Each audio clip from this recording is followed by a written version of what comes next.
Welcome to the She Makes Africa podcast, powered by the AWEC Alumni Network. Across Africa, women entrepreneurs are driving the continent's growth, making up 58% of Africa's business founders. Yet, the journey of entrepreneurship is often a path filled with both triumphs and trials. It can be a lonely road, but women are rising above the challenges, building resilience, and turning struggles into success. We bring you inspiring stories from African women entrepreneurs who are paving the way for others. Join us over the next 15 to 20 minutes as we explore their journeys of perseverance, growth, and empowerment. We hope their stories ignite your passion and encourage you to keep pushing forward. Welcome to this episode of the She Makes Africa podcast. I'm Frida Muyambo. I run a consultancy called Hulu Consulting, and we focus on project management, skills development in the engineering space. I'm based in Harare, Zimbabwe, and I'm from cohort 2. Today, I'm joined by my co-host, Priska. Hi, everyone. My name is Priska Mofunde, and I am from cohort 4. I'm co-founder of the Maker Club, an EdTech business that operates out of Harare, Zimbabwe, and is involved in equipping young people with 21st century technology skills. Awesome. Well, today we have a special guest dialing in from Johannesburg, and she is from the AWEC community. We have invited her to share specifically about how she is surviving and thriving through the challenges of running her business. Kgomotso, please introduce yourself to our audience and tell us a little bit about your business and what led you to become an entrepreneur. All right. Thank you so much, Frida and Priska, for inviting me. Like I said, my name is Kgomotso Malope. I'm from South Africa, Johannesburg. I run an interior design company that specializes in Africa-inspired designs. Basically, it's creating Afro-modern living and working spaces. The reason I started this business was because as I was working as an interior designer, I found a lot of people want to work and live in spaces that that reflect who they are and what they like, which is African trends and African designs, but they don't know how to do that. And so that's I saw a niche that I can go into, and because I'm African and I love Africa, so yeah, I started to do African-inspired interior spaces.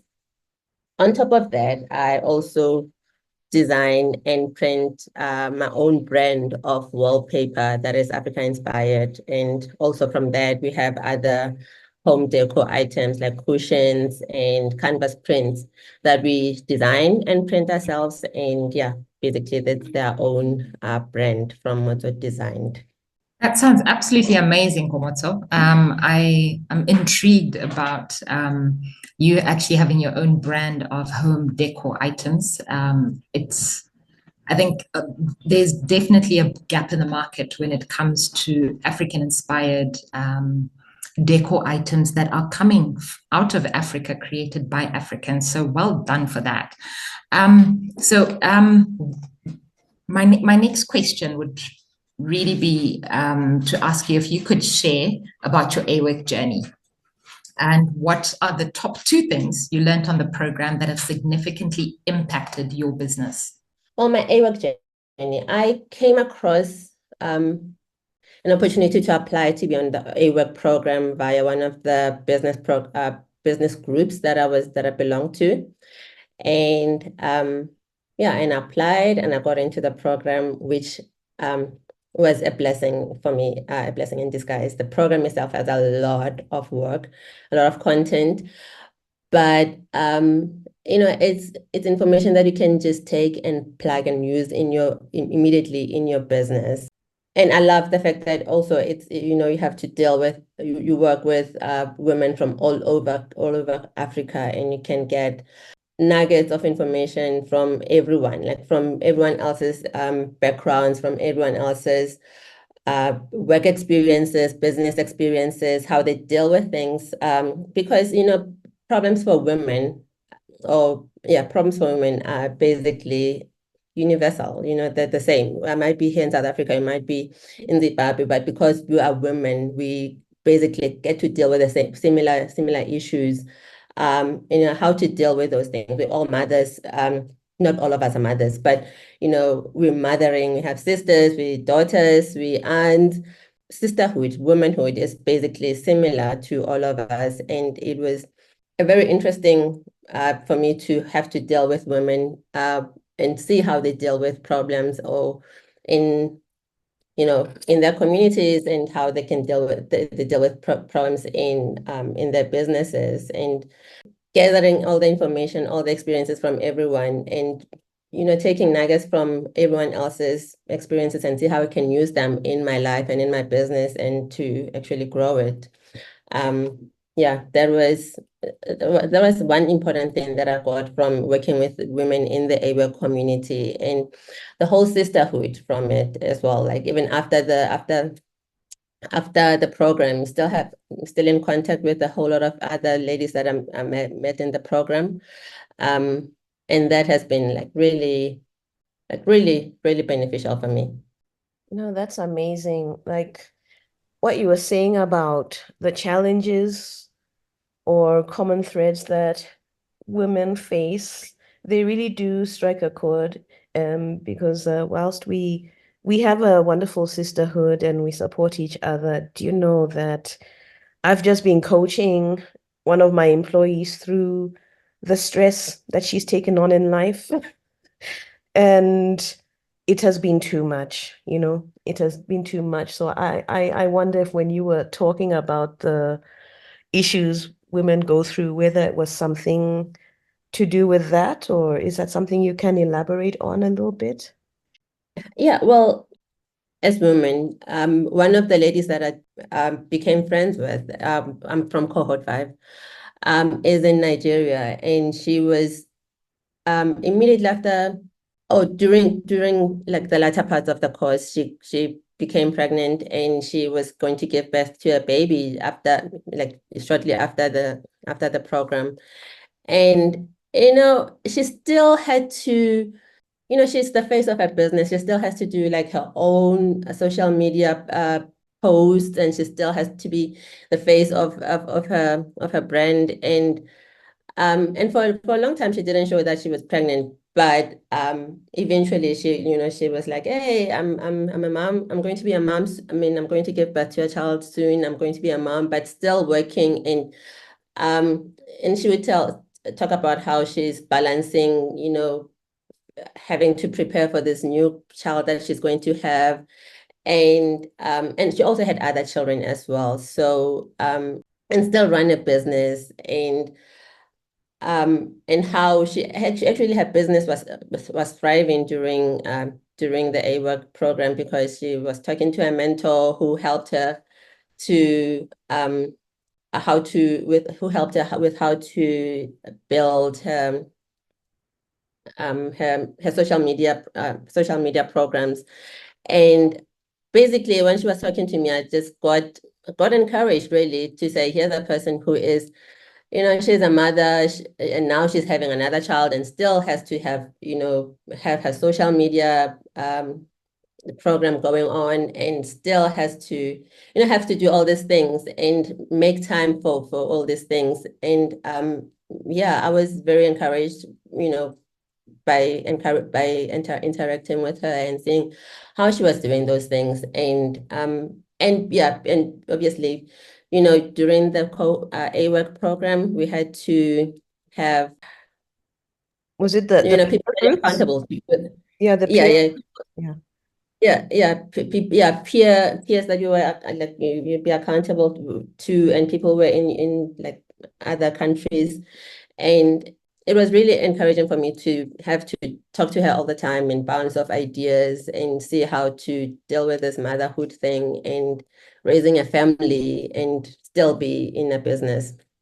That's so amazing. And you've mentioned the sisterhood a number of times and how encouraging it is, because I can relate to this so much. Being an entrepreneur, blah, blah, blah, blah.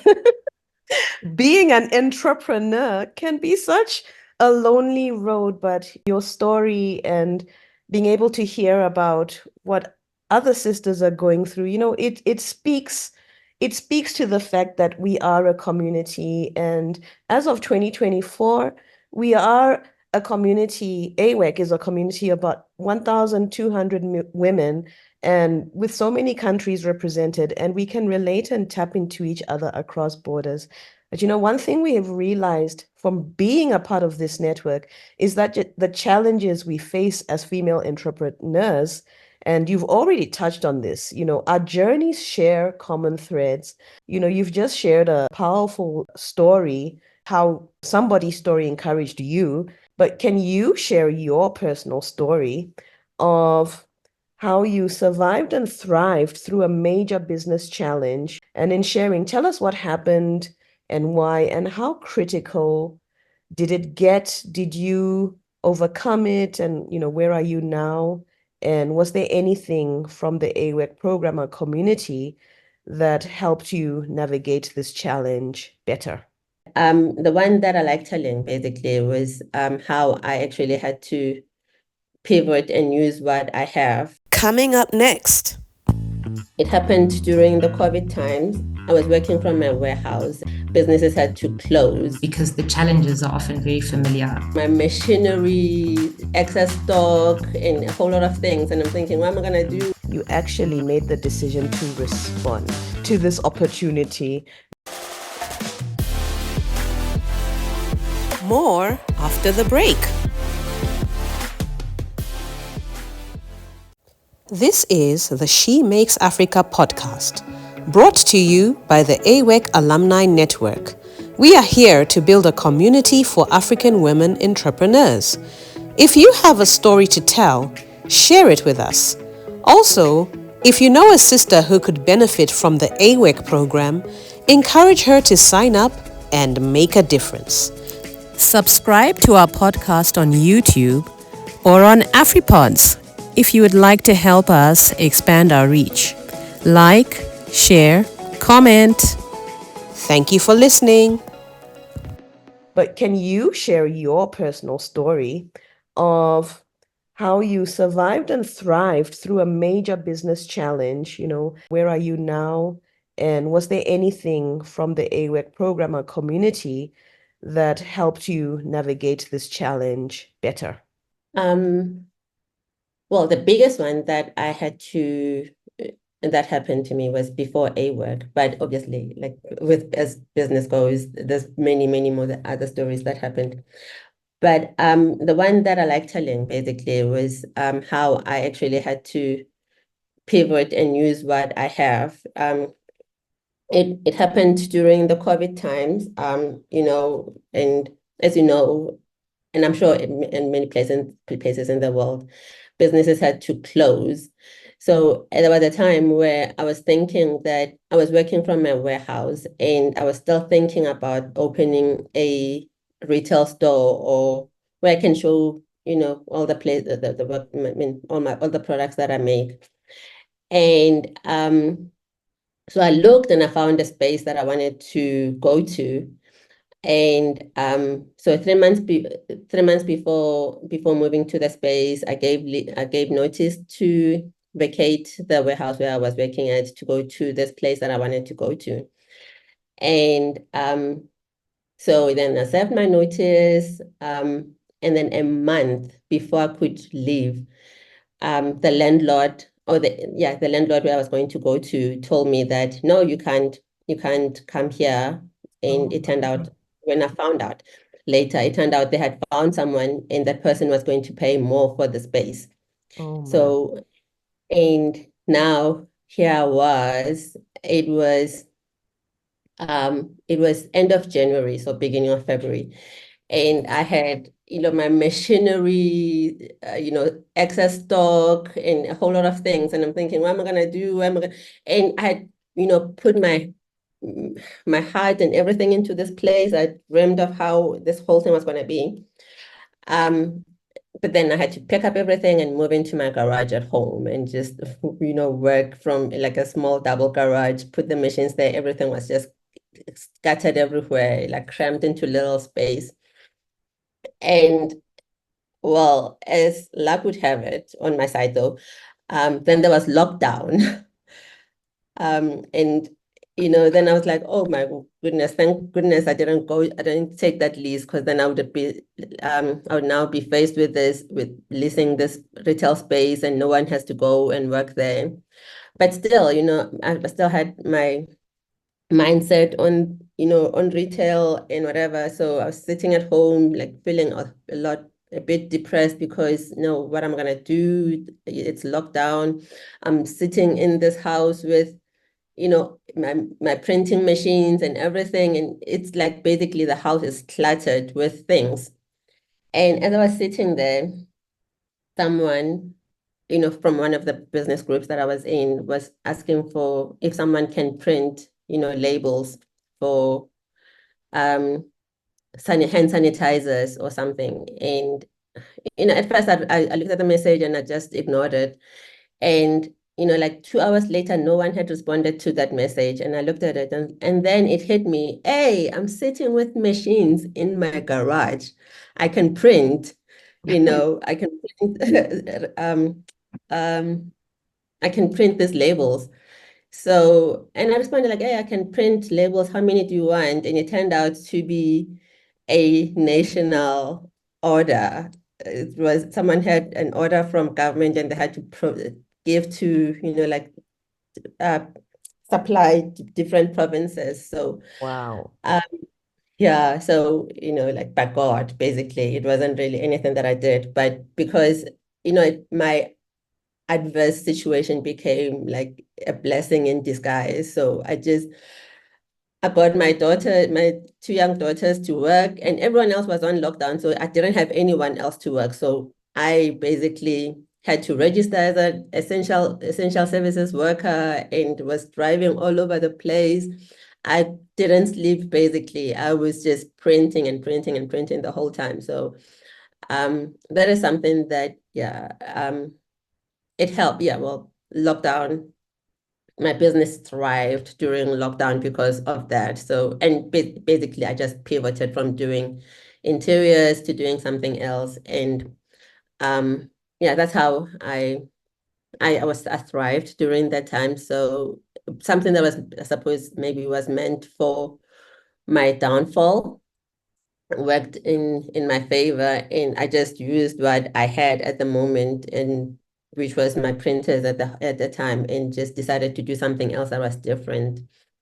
And yeah, so that's one thing that I used. It just, and yeah, obviously when you got to like AWEC, and there's always talk about you using what you have and using the skills that you have to make a living, find something that you can do and thrive from it. So that was the thing that I used. And yeah, I mean, I have other stories, but then they will take too much time. Thank you so much, Kgomotso, for sharing that. I know the stories that we experience as entrepreneurs resonate because there are so many, like Frida said, that there are threads that are familiar, because the challenges are often very familiar across regions, across industries. And so thank you so much for sharing that.